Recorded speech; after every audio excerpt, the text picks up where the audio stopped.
Senhoras e senhores, sejam muito bem-vindos a mais um episódio do Pode Governar Gestão que Transforma. No episódio de hoje, vamos abordar um assunto extremamente importante. Combater a violência contra a mulher é falar sobre proteção, justiça e responsabilidade do Estado. E quando o município passa a contar com uma delegacia especializada de atendimento à mulher, o que se inaugura não é apenas um espaço físico. É um espaço de acolhimento, escuta qualificada, proteção e principalmente dignidade. No episódio de hoje, eu recebo a doutora Gisela Borges, delegada de Polícia Civil e que está à frente da DEAN, para uma conversa sobre como tem sido o enfrentamento no município e a importância dessa estrutura para o combate à violência contra a mulher. Doutora Gisela, seja muito bem-vinda. É uma honra recebê-la no Pode Governar. É uma satisfação estar aqui e falar desse assunto que nos preenche dias e noites. Verdade. Doutora, eu já disse da minha admiração e o respeito pelo trabalho que a senhora vem realizando. Eu lembro que na época eu estava ainda na faculdade de Direito. Um dia eu estava na rua, passando e vi muitos carros da Polícia Civil, a senhora à frente de um carro, depois eu fiquei sabendo que tinha uma operação na cidade. E eu olhei, eu não a conhecia pessoalmente, eu olhei e falei assim, gente, uma mulher à frente de uma delegacia, quanto orgulho que dá para que me deu, enquanto mulher, de me sentir representada, e principalmente nas forças de segurança pública, que a gente sabe que, em sua maioria, são representadas por homens, e Isso. principalmente na posição de delegado. Então, para mim, é uma satisfação imensa tê-la aqui.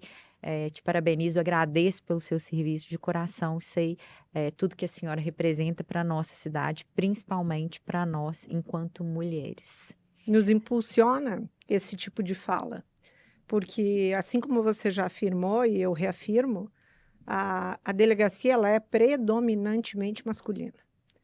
E, de repente, as mulheres surgem e trazem um preenchimento de espaço cada vez maior, que tem tomado corpo e que a gente faz parte dele. Isso também, para mim, é uma grande satisfação. E um dia, assim como você, também andei na rua, também vi viaturas e também vi pessoas que me inspiraram e pelas quais eu tenho a maior admiração.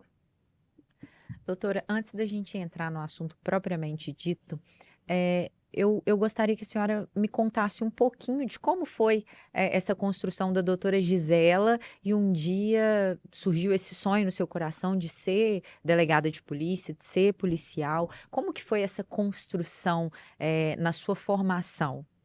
Então, Sara,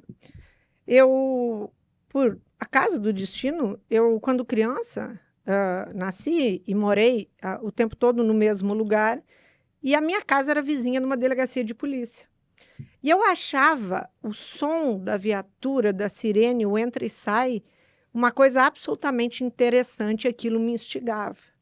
Com o passar do tempo, tive familiares na polícia, uma tia, um tio, e aquilo foi uma inspiração. Porém, quando acadêmica de Direito, eu entrei na faculdade com o seguinte propósito: pretendo ser uma juíza de direito. Esse era o discurso. E com o passar do tempo, eu, buscando aquele sonho, consegui uma colocação, uma contratação para trabalhar numa vara judicial próximo a um juiz de direito. Isso em meados da faculdade. Conclusão, para resumir, no final da faculdade, a única certeza que eu tinha é que eu não queria ser juíza de direito. E a polícia continuava me chamando a atenção, a ponto de, ao final da faculdade, cursos de preparação, eu tenho uma certeza tão grande que eu queria ser delegada, que eu não queria nem fazer um estágio numa delegacia, uma proximidade maior, para que isso não colocasse dúvida. Primeiro eu queria sê-lo, para depois exercê-lo com a certeza. E assim foi. E assim foi. Pós-concurso, foi exatamente o que eu imaginava. Era para aquilo que eu nasci, é onde estou até hoje. Lá se vão 20 anos, quase 20 anos. Quando a gente vê alguém falando sobre o que gosta, sobre o que ama de fazer, é muito gratificante. Eu fico muito feliz de ouvir É. falas como essa, porque eu tenho certeza que muitas pessoas que estão nos assistindo podem estar com talvez um sonho adormecido ou ainda não ter se Eu encontrado. costumo dizer, quando eu palestro, ou quando faço algum tipo de visita, algum tipo de contato com o acadêmico de direito, que ele costuma ver o profissional do direito, o delegado de polícia e todas as outras carreiras tão brilhantes, com uma distância muito grande, Sim. né? Uhum. Eu sou só um estudante, ela é uma delegada de polícia. E a distância, na verdade, ela é muito pequena. Eu costumo dizer que a distância mora nas horas de bunda sentada na cadeira. Só isso. Todo mundo tem uma cadeira, todo mundo tem uma bunda para sentar. Basta associar uma coisa com a outra e persistir. Que se chega lá. A gente olha ao longe aquela figura, né? Que Uhum. está ali exercendo aquela profissão tão complexa. E a gente parece que nunca vai chegar lá. E eu já tive nesse lado. E quando eu fui aprovada no concurso, que eu sentei na minha cadeira, que eu tanto queria, eu percebi que as coisas eram muito mais próximas do que eu imaginava e colocava dificuldades. Então, quem está na busca hoje tem que ter essa certeza. Tem que ter essa certeza. As coisas não são tão longe. Basta a gente ter um rumo e segui-lo. Se chega lá. Verdade. E aí, depois dessa construção sua como delegada de polícia civil, de onde surgiu esse impulso e essa paixão? Porque eu posso chamar de paixão, pelo combate à violência contra a mulher. Não sei se paixão seria a melhor palavra, mas sobre Dom, eu esse acho. dom e talvez até uma predestinação, né? De trabalhar nesse combate à violência Essa contra a mulher. resposta traz umas situações muito irônicas na vida. Eu, antes de ser policial civil, eu exercia a função de servidora do Judiciário Gaúcho por quase 10 anos. E lá eu tinha a função de assessoramento de juiz, já formada, foi meu primeiro concurso. Quando se criou, né, em 2006, a Lei Maria da Penha, os juizados de violência doméstica. E a vara que eu trabalhava, que eu assessorava o juiz, foi escolhida para ser a vara de violência doméstica. Só que eu não me identificava com o assunto nem um pouco. E eu fui premiada para atender aquelas vítimas. E mesmo não me identificando, eu fui desenvolvendo o assunto e ficou para mim. É teu, a tarefa é tua, a função é tua. E ela meio que colou em mim. Quando eu passo no concurso para delegado de polícia e chego aqui em Leopoldina, existiam várias pessoas querendo serem lotadas em Leopoldina. Várias. Por quê? Porque a fronteira com o Rio de Janeiro, muitas pessoas do Rio de Janeiro aprovadas no concurso em Minas Gerais, querendo ficar perto de casa. Então, era uma disputa muito grande a vaga em Leopoldina. Aí, quando eu chego aqui, na condição ainda de estagiária, um pouco antes da formatura, em conversa com o delegado regional, ele me perguntou assim, o que você já fez até hoje? Aí eu contei. Fui assessora de juíza, trabalhei em vara de violência doméstica. Ele falou, eu quero você. Eu quero você porque você tem essa experiência. E eu preciso de uma delegada de mulheres. Então, a vida foi me colocando na tarefa. E hoje, por incrível que pareça, mesmo que eu queira sair, é difícil. Porque dificilmente uma delegacia de mulheres vai ser gerida por um homem. Então, o fato de você ser mulher te coloca na posição. E lá estou. E já quantos anos como Aqui em aqui em Leopoldina, Leopoldina? na condição de policial civil, 16 anos. E fez daqui sua casa, sua família toda no sul? Criei raiz. Eu não tinha... Os colegas queriam se movimentar dentro do estado, uma lotação diferente, né? E eu não tinha para onde ir, perto do que ficar. Afinal, eu estou a 1.700 quilômetros de distância de casa. Para mim, 1.700, 2.000, 2.500, tanto fazia, né? Então, Leopoldina foi onde eu criei raiz e eu acho que o povo foi muito acolhedor. Desde que eu cheguei, estrutura da cidade me foi muito estranha, porque, querendo ou não, são estruturas diferentes, Sim. né, comparadas com o Rio Grande do Sul, mas o povo extremamente solícito. E isso me segurou. Então, criei raiz, aí que casei, fiz filho, batizei, entrou para o colégio e aqui estamos. E como que surgiu a construção, doutora, de se implantar e a necessidade de se implantar uma delegacia de atendimento à mulher e aqui em Leopoldina? Porque a gente sabe que na região Existem poucas. existem poucas. E e por que Leopoldina? E como que foi O isso? que acontece, Sara? A proteção à mulher, ela tem duas vertentes. Sim. Primeiro é a rede de atendimento da mulher. O que é a rede de atendimento? É aquele atendimento direto. A mulher foi violentada, ela procura a delegacia, por exemplo. Ou o setor de saúde, se ela estiver lesionada. Então, ela tem portas de entrada que ela procura atendimento. Nós, policiais civis, fizemos esse atendimento. É a posição em que eu me encontro. Sim. Porém, a rede de proteção à mulher, ela não tem só o atendimento. Ela tem o enfrentamento. O que é o enfrentamento? O enfrentamento tem a ver com estratégias que colocam o atendimento em condição de ser realizado da melhor forma. O enfrentamento, ele é mais amplo. Ele tem a ver com gestão pública, que aí acho que entra o nosso assunto. E aí, o que eu digo? Quem atende a mulher entende o que precisa para fazer um bom atendimento. Entra na gestão, entra no enfrentamento. Muito que bem. No dia a dia, você vê situações que são atendidas, que eram atendidas de uma forma não ideal.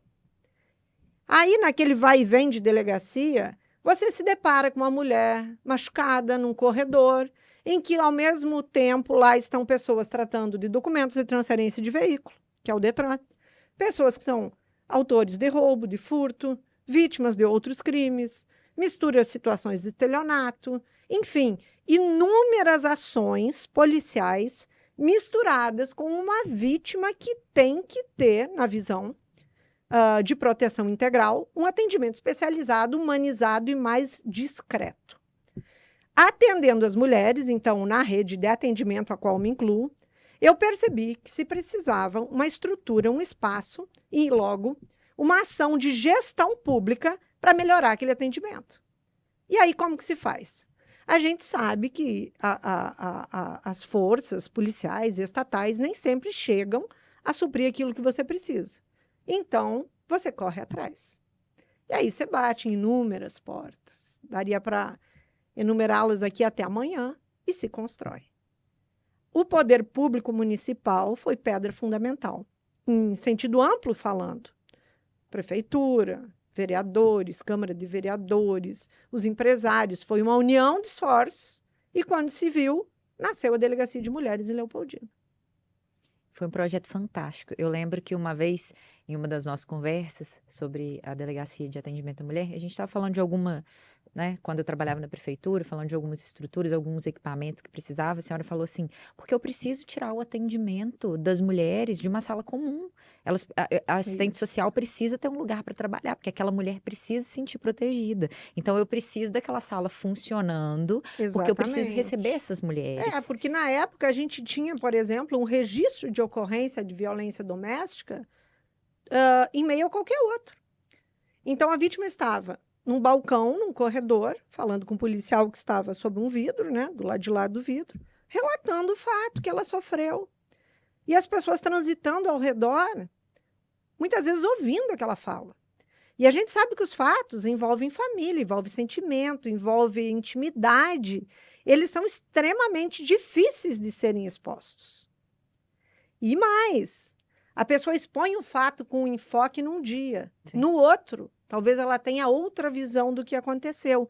E ela tem que voltar na mesma delegacia e falar no mesmo corredor diante das pessoas. E isso não é mole, não é fácil. Então, da percepção dessas dificuldades, e a gente também, orientada pelas normas, resoluções que vêm saindo cada vez mais, no sentido de proteção integral à mulher, a gente percebeu as necessidades. E aí correu atrás, bateu tantas vezes, né? Na sua própria porta, quando servidora pública, para que as coisas fossem acontecendo. E a certeza é que se a gente não se movimenta, a gente reclama e não faz nada direito. Precisa uma movimentação. Mesmo de quem está no lado operacional, que é o meu caso, na ponta do atendimento. Porque melhor sabe o que se precisa para atender quem? Quem atende. Aquele velho ditado. Melhor manda quem melhor faz. Então, quem faz o atendimento sabe, pô, mas aqui eu precisaria tal coisa. E aí, você sabe o que você precisa e basta abrir portas. Polícia sabe abrir porta, né? De um jeito ou de outro. E aí a gente entra na questão da gestão, né, que a senhora falou. E a senhora, melhor do que ninguém, que estava, que sempre esteve à frente desse atendimento e pôde fazer isso virar uma cadeia de enfrentamento, sabia como gerir e como que precisavam ser os processos ali dentro.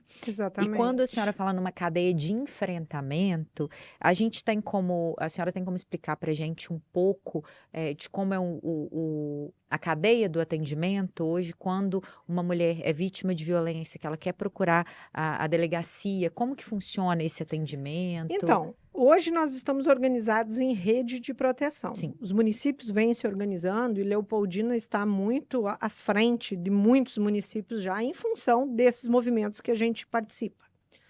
O que acontece? A mulher hoje ela tem várias portas de entrada para denunciar uma violência. Ela pode fazer na delegacia, na PM, na guarda municipal, na defensoria pública, num posto de saúde. Todos estão sendo portas de entrada, certo? Porque muitas vezes a mulher sofreu uma violência e ela não quer procurar a delegacia. Pelo sim, constrangimento, muitas mulheres eu já atendi que me disseram: eu quero que a senhora me ajude, mas Deus me livre uma viatura na minha porta. Porque tem ainda uma distância entre resolver o meu problema e resolver o meu problema colocando polícia. Então, as portas de atendimento, às vezes, não são a delegacia, né? A mulher vai lá no médico, ela acaba desabafando lá com uma enfermeira e relata que aquela lesão não foi uma queda, não bateu o rosto no guarda-roupa, né? Ela acaba relatando que foi uma lesão causada pelo companheiro. Então, independente da porta de entrada que vem a informação, a rede trabalha. Como é que acontece? A gente visa buscar a saúde, a assistência social, a segurança e a justiça, certo? A delegacia, ela, embora não tenha todos os serviços funcionando dentro dela, ela está ligada com a rede toda. Então, hoje, se a gente receber uma mulher na delegacia vítima de qualquer tipo de violência, pode ser uma violência física, psicológica, patrimonial, sexual, independente do tipo de violência, a gente vai analisar aquela mulher, o que ela precisa. Por exemplo, ela precisa de uma medida protetiva porque o agressor está dentro de casa. A gente vai fazer o encaminhamento dessa medida para a justiça, de forma instantânea. Ela precisa providenciar uma separação e uma guarda e pensão alimentícia para os filhos. A gente já tem o link direto com a defensoria. Essa mulher sai de lá com dia e hora agendados para ser atendida. Então, ela não fica mais naquele processo de buscar cada serviço de forma separada, que ficava uma saga para a mulher, né? Enfrenta a fila, pega a ficha, agenda para outro dia e chega lá, não deu certo. Então, ela já sai, a gente tenta, pelo menos, que ela saia com a vida totalmente resolvida. Ela precisa ir para o médico? Leva para o médico. A viatura leva. Ela precisa chegar em casa, retirar os seus pertences e sair de lá e ir para outro lugar que ela queira ir. Mas ela tem medo. A equipe acompanha.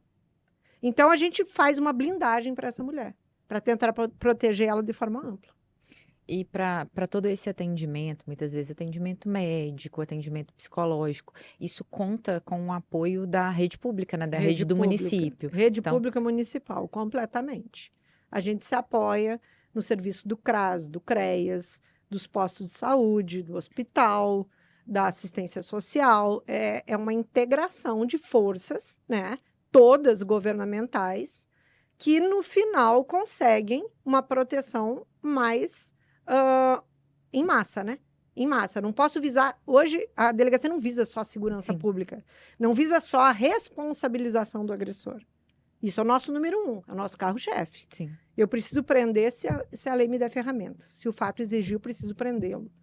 Eu preciso concluir o inquérito policial responsabilizando ele criminalmente pelo fato. Caso contrário, não vai ter pena para cumprir. E é para isso que eu estou lá, número 1. Sim. Agora, a mulher não é vista só como uma vítima do processo criminal. Ela é uma vítima do fato. O que o fato deixou para ela? Só ser vítima de uma lesão corporal? Não. Ela precisa uma série de coisas em torno disso. Porque o fato, quando o autor não tem nenhuma relação com a vítima, o autor do crime, ele é muito menos complexo. É só lesão corporal. Muito menos complexo. O autor do roubo, do furto, ele sempre vai ser o autor do roubo e do furto para a vítima e só isso. Agora, quando é o pai do filho, quando é o marido de 30 anos, quando é o irmão drogado, quando é o pai alcoólatra, aí as coisas começam a se confundir. Aí é que entra a rede. Porque aí precisa um atendimento psicológico para fortalecer essa mulher. Precisa uma casa para ela morar, precisa uma pensão para o filho que vai ficar com o pai preso sem ter o sustento. Então, se torna uma coisa muito mais complexa. Doutora, e a senhora falou agora há pouco que vocês cuidam da violência física, Isso. psicológica, violência patrimonial, sexual. E essas, a gente ouve muito se falar sobre violência física. Agora começou a falar um pouco, começou a ser disseminado, na verdade, sobre a violência psicológica. Isso. Mas ainda a violência patrimonial, a violência sexual, ainda não são tipos de violência que talvez a mulher, e principalmente as que a gente vê aí do casamento de 30 anos, que não tem algum grau de instrução, ainda são vítimas e não reconhecem como violência. Como sim, que tem muitos fatos que a mulher não identifica. Não identifica como violência. Vou te dar um exemplo. A gente identifica a violência patrimonial no caso de um filho usuário de drogas que furta o dinheiro do salário da mãe de dentro de casa, ou objetos, ou móveis, ou televisão. Isso é muito identificável. Sim. Agora, aquela mulher que trabalha o mês inteiro, no final do mês, recebe o seu salário, põe na mão do marido, e não tem nenhuma gerência sobre aqueles valores, sobre o que vai ser feito, sobre as suas vontades de investimento daqueles valores, daquele dinheiro, isso é uma violência patrimonial. Ela não está tendo ela está tendo a contribuição, a renda é do esforço, do suor dela, e a gerência desse recurso não é. Por quê? Isso não é uma violência? Imagine o contrário. O contrário não é imaginado, né? O homem não chega em casa, põe o dinheiro na mão da mulher e ela faz o que quiser sem dar satisfação para ele. Não é.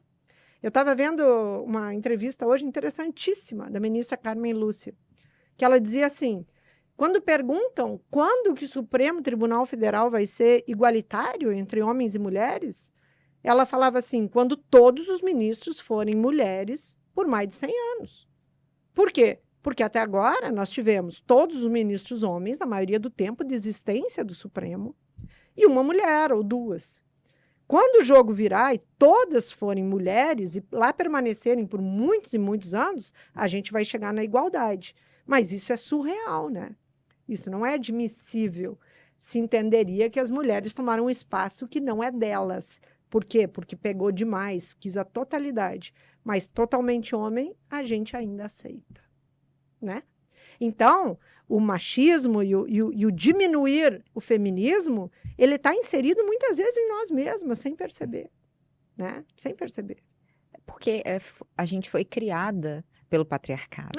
Isso é muito forte. E é histórico, né? É histórico, é muito forte dentro de nós. E só a história para mudar isso. Só o passar do tempo. Exatamente. Então, foram muitos anos de construção para a gente querer desconstruir em pouco tempo. Exatamente. E a senhora falou aí agora há pouco em feminismo, que é um movimento que a gente consegue enxergar ainda um tanto quanto polêmico, porque a gente consegue enxergar pessoas que realmente querem fazer a diferença no sentido de trazer igualdade para as mulheres, e me veja falando aqui de igualdade, quando as pessoas em casa, às vezes, podem achar que igualdade é que a gente quer ser igual ao homem, não. A gente quer equidade. Essa igualdade seria uma igualdade de equidade, de dar as mesmas oportunidades, de nos darem os mesmos salários, mas na proporcionalidade da nossa desigualdade.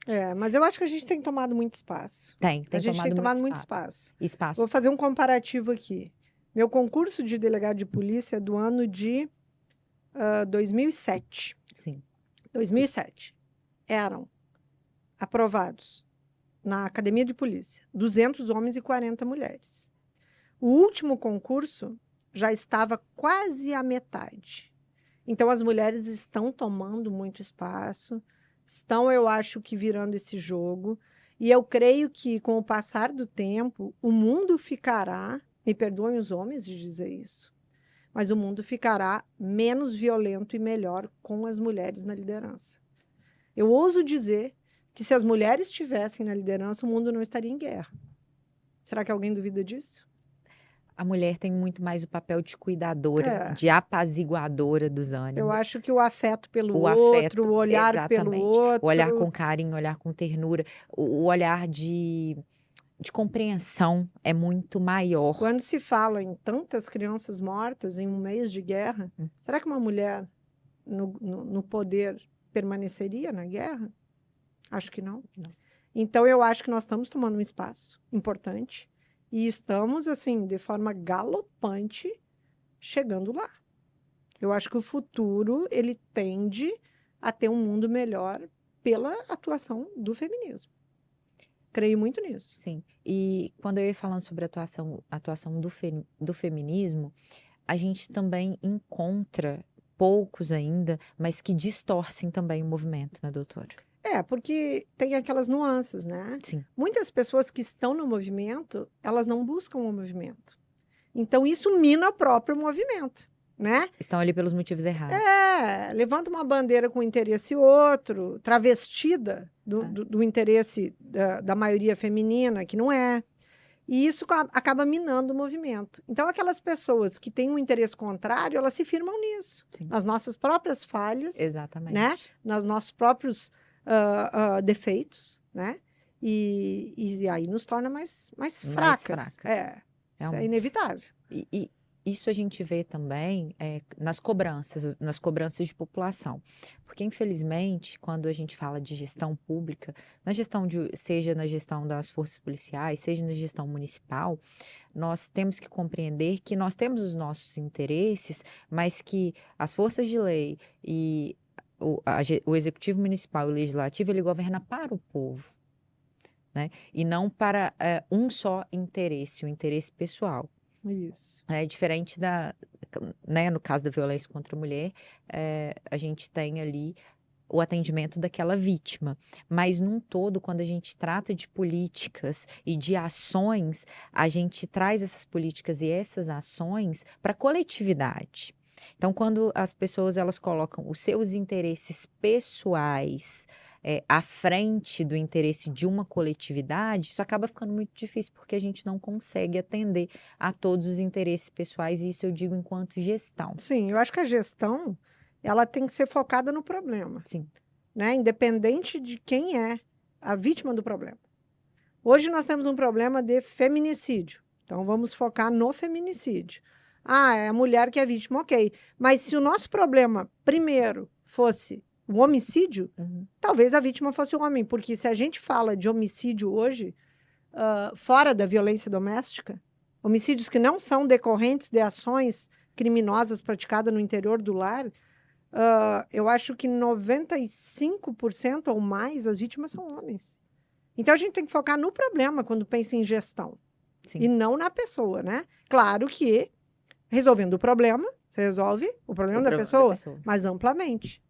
Né? De forma ampla, não específica. Doutora, a gente também tem visto um movimento muito grande aí sobre a Lei Maria da Penha, mas aplicada no caso de violência, eu queria que a senhora desenvolvesse um pouquinho disso, e se a senhora já teve algum caso ou já participou de alguma situação em que a violência é feita pela mulher para o companheiro, porque tem muito se falado em aplicação de Lei Maria da Penha. Você fala o contrário. Ao contrário, a vítima homem. Então, vamos lá. A violência doméstica, ela é diferente da Lei Maria da Penha. A violência doméstica é toda violência, independente do sexo da vítima, do gênero da vítima, no interior do lar. E hoje a violência doméstica é tratada com muita seriedade. A lei mudou recentemente e a pena passou a ser muito alta. Então, a violência doméstica hoje, ela tem na lei ferramentas muito mais duras do que existia bem pouco tempo atrás. Então, qualquer lesão, por exemplo, entre familiares, independente do sexo, do gênero da vítima, ela cabe prisão em flagrante, ela não vai ter fiança na delegacia, se for uma lesão corporal, principalmente se for uma lesão séria. Então, a lesão doméstica hoje é tratada de forma séria pela lei. E aí vem aquela pimentinha da lei que coloca ainda a Maria da Penha. que é a lei específica Para a para mulher. mulheres. Então, as pessoas costumam brincar, Confundem. existe a Lei Maria da Penha, mas não existe a Lei Mário da Penha. Sim. Ela não tem esse nome, Não. mas ela existe e ela está cada vez mais forte. A legislação, ela está preocupada com os crimes que acontecem no interior do lar, que é onde se deveria ter proteção e se tem agressão. Então, não é especificamente só voltada para o gênero feminino. É porque a gente vê muitas pessoas questionando exatamente isso. Cadê o Mário da Penha? Ah, Cadê o mas João da Penha? se a mulher bater, não dá nada.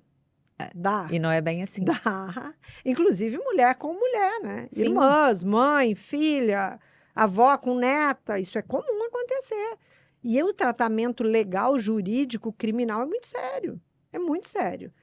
Muito sério. Inclusive, a lei teve recente alteração. Talvez as pessoas ainda não estejam atentas às mudanças. Não, e por isso até é importante esse espaço de informação para as pessoas entenderem que não é só a violência de homem para mulher, Não, não é a violência doméstica. não é só Qualquer violência dentro não de é só casa. agressão física, é agressão psicológica, é E o violência dentro de patrimonial. casa, leia-se, não é debaixo do teto, Sim. né? É nas relações de afeto. Pode acontecer em qualquer lugar o fato, mas se eu tiver com você uma relação de afeto, ou se tive uma relação de afeto já encerrada, classifica como violência doméstica. Não é só o parentesco consanguíneo, né? Tem as afinidades afetivas, todas são inseridas nesse contexto legal. E ainda falando sobre a Delegacia da Mulher, esse atendimento especializado, esse enfrentamento da violência contra a mulher, eu queria saber da senhora se a senhora consegue fazer um panorama de como a delegacia, a inauguração desse novo espaço, que é um espaço de diálogo, que é um espaço de acolhimento, contribuiu para que mais mulheres se sentissem protegidas para procurar esse espaço. Então, A vamos senhora lá. viu um aumento da procura? Uma questão que ficou muito nítida para mim é que hoje a delegacia ela não é só um local para registro de ocorrência. Primeiro, ela é um local de informação. Sim. Antigamente, quando nós não tínhamos um preparo específico para atender a mulher, às vezes a mulher chegava na delegacia e falava que não queria registrar a ocorrência, mas que estava sofrendo problemas em casa, que precisava de uma separação. Tratando-se de fato não policial, não criminal, o atendimento ele era muito célere. Ah, então não é aqui que a senhora tem que procurar. E se encerrava aí.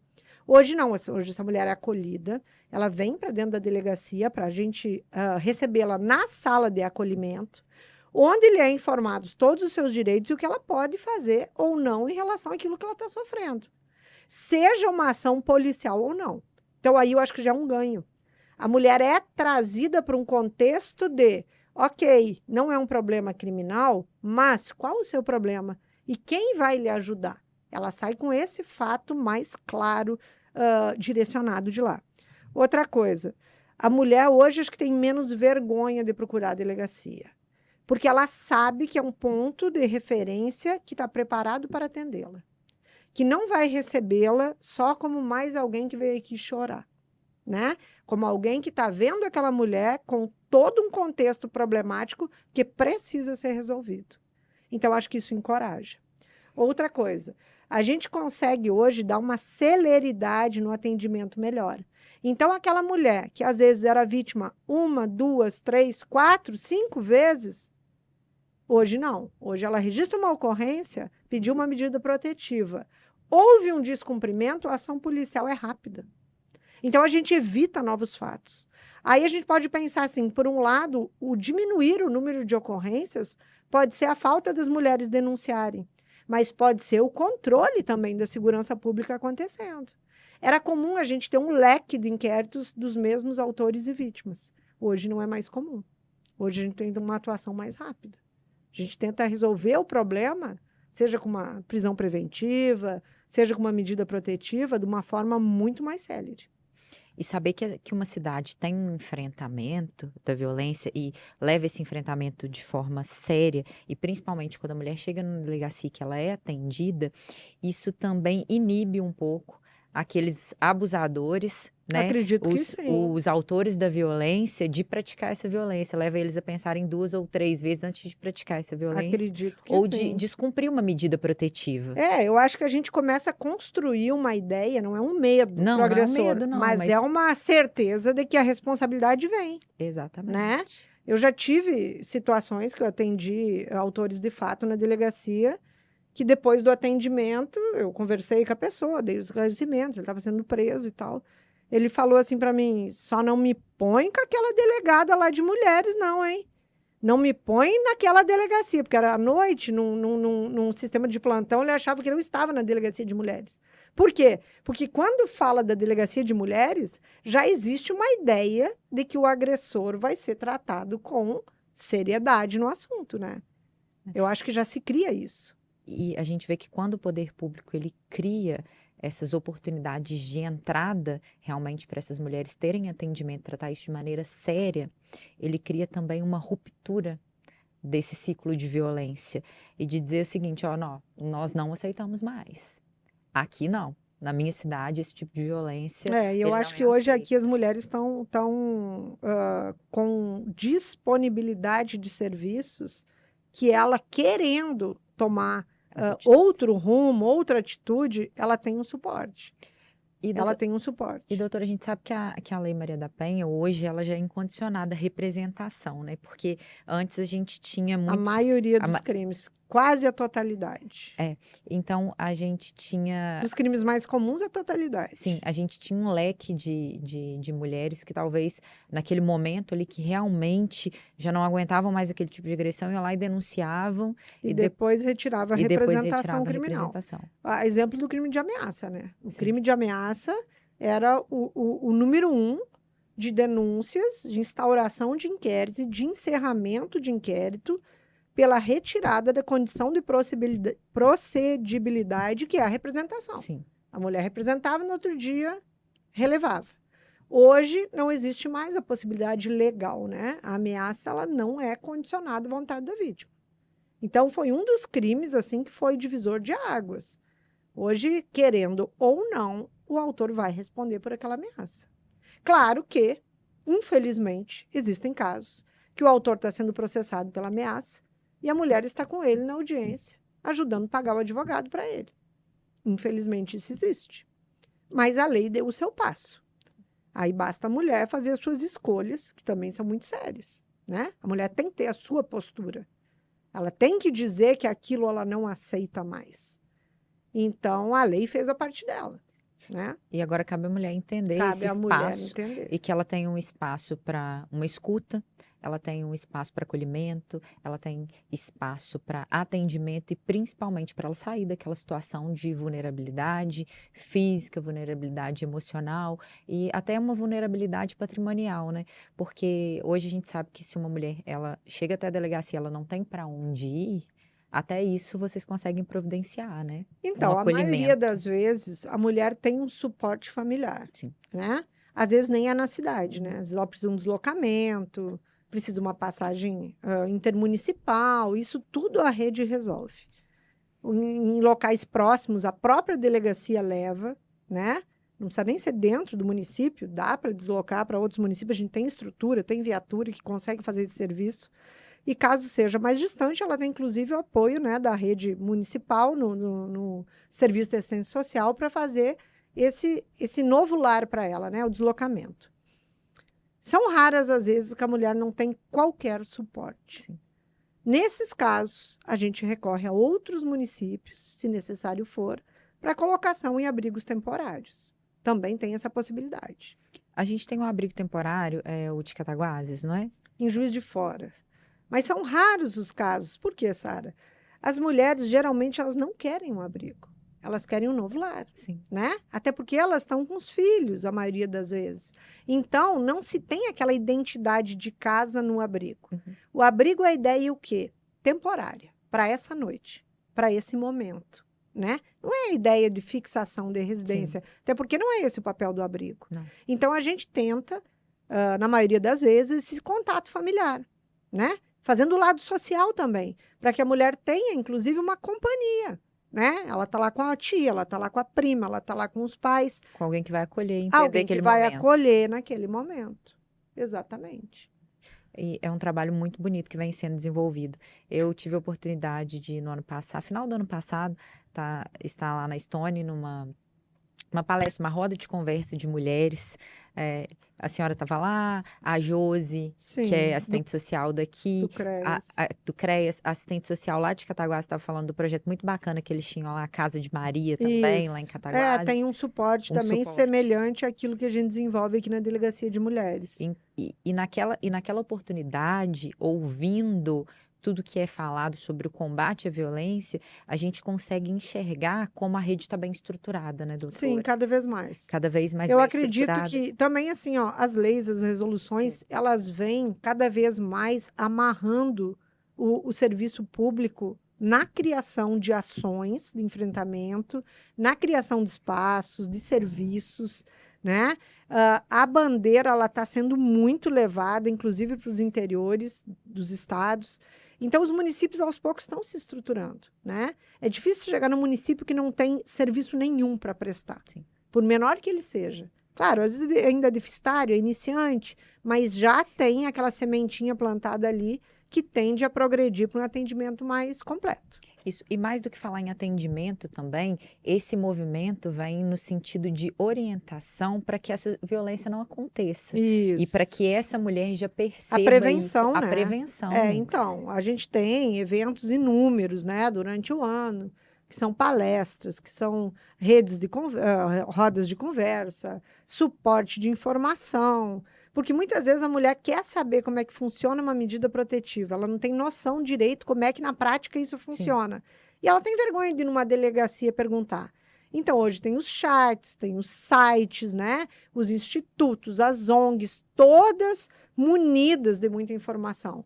E aí a mulher, às vezes, se previne da própria violência por ela própria, deixando aquela rede de agressões diárias que ela vive, partindo para uma nova relação, encerrando aquela relação tóxica, aquele ciclo de violência. E esse movimento que as mulheres têm tido também de cada vez ocupar espaços maiores e de se posicionarem encoraja, também, né? Encoraja e a não aceitar também. E talvez um homem que se aproxima daquela mulher também fala assim, não, aqui eu não... Exatamente. Eu costumo falar quando a gente trata do assunto que o soco, ele não vem no primeiro encontro, né? Mas aí no primeiro encontro você pode reparar como a pessoa trata o garçom, por exemplo. É assim que ele vai te tratar daqui 10 anos, né? As pequenas atitudes que não são direcionadas a você, mas que amanhã serão. No primeiro encontro, nada acontece. É tudo lindo, né? Sim. Só que você reparar a pessoa como um todo, como ela trata os demais, qual o percurso de vida dela, qual a relação com a família, como se relaciona com a mãe dele, isso tudo, num conjunto, é um grande sinal do que será de você nesse relacionamento futuro, né? Então, as percepções da mulher, elas podem vir no primeiro encontro, apesar da violência não vir. Ela já pode saber o que esperar. E que bom que hoje nós temos a opção de escolher, né? De escolha, porque em um momento anterior a gente não tinha opção de escolha. Ou escolher não escolher ninguém, ou escolher não escolher, ou escolher permanecer sozinha, mas de fazer boas escolhas e de estar ocupando aqui os nossos espaços. Exatamente. Doutora, assim, o nosso bate-papo está excelente e eu queria aqui fazer um bate-bola, assim, para a gente caminhar para o final. Primeiro eu queria perguntar se a senhora tem alguma mensagem para a senhora deixar para as mulheres que estão nos assistindo ou para os nossos espectadores sobre a delegacia de Leopoldina, sobre o enfrentamento da violência contra a mulher. Então, eu queria que a senhora deixasse uma mensagem, uma reflexão. As mulheres, encorajem-se, enfrentem, né? Não é enfrentar só a violência, é enfrentar os seus medos. Às vezes, aquela dependência financeira, que eu posso sair de casa, arrumar meu emprego, a minha independência, né? Ou aquela dependência emocional, que às vezes eu acho que eu não vivo sem ele, eu vivo. Encarem seus medos. Lá na delegacia tem a gente colocou vários quadros, né, com frases impactantes. E a que eu mais gosto diz assim: pense o que você faria se não existisse o medo. O que eu faria se eu não tivesse tomado um soco? O que eu faria se eu tivesse a minha independência financeira? Eu acabaria com isso. Então, é isso que tem que ser feito. Pensa o que você faria se o medo não existisse. Eu acho que encoraje-se. Esse é o recado. E aqueles que precisam da delegacia de mulheres, não vejam a delegacia como simplesmente um posto policial. Vejam como um posto de apoio, de orientação e de efetiva vontade de repreender a violência, que é para isso que a gente está lá. Excelente. Doutora, um bate-bola final. Vou fazer algumas perguntas, 3 perguntinhas objetivas. A senhora me responde de maneira objetiva. Ok. Hoje, doutora Gisela, delegada de polícia, à frente da DEAN, da Delegacia de Atendimento Especializado, Delegacia Especializada de Atendimento à Mulher. Hoje, doutora, para quem a senhora governa? Hoje eu governo para a população. Porque eu não posso dizer só as mulheres, tem os filhos delas. Então, hoje é para a população, para a comunidade.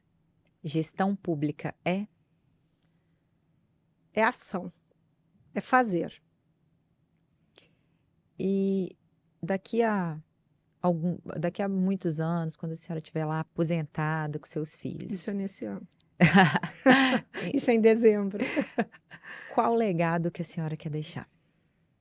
Alguém que não teve preguiça, alguém que pagou para ver. Alguém que pagou para ver, que correu atrás, que foi lá e disse, pô, vamos resolver. Eu acho que é isso. Doutora, hoje eu vou falar enquanto a Sara, não só profissional, mas enquanto mulher, e eu acredito que em nome de todas as mulheres eu posso fazer isso. Eu gostaria de agradecer imensamente pelo serviço que a senhora presta.